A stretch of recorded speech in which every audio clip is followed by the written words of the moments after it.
Nay, pasok pa ako eh. Na ako, Nay. Wala ka na dyan sa kinain ko, ha? Na ako.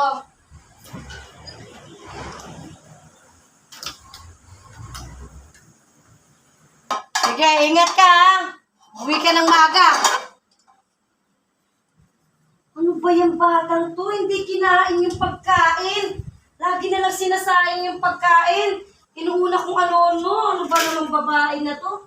Hindi na natuto. Akala niya ba pakadaling magtrabaho at pakainin siya nito? Ititira ko na naman to para bukas niya. Bahala siya. Kainin niya to. Nawiwili na siya eh. Mas talaga magbahay to. Hindi ba na nagtitiklop ng mga kinainan? Ako pa din lahat.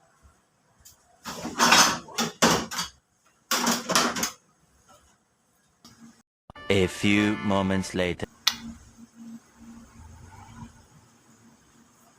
Ay, wala si nanay. Wala pa mga damit.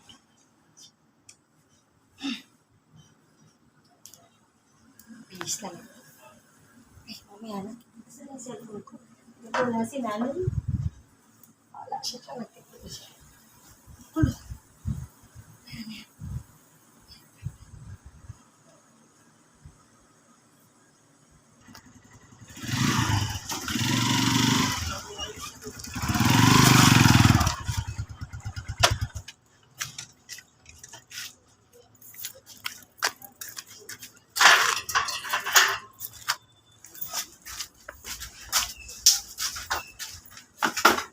Anong ginagawa mo? Ba't hindi ka naglilinis ng bahay? Ang bali, dumi-dumi.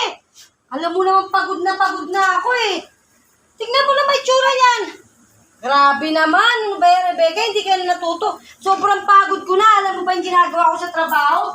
Tapos hindi ka pa rin nag-aasikaso. Ano ba naman yan? Nakakarindi ka naman bata ka.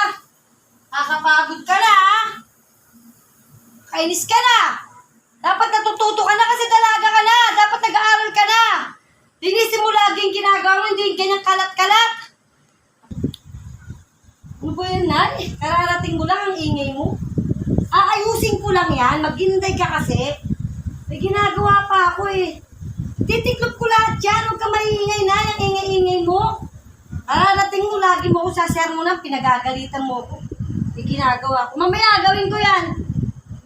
Hintay ka na.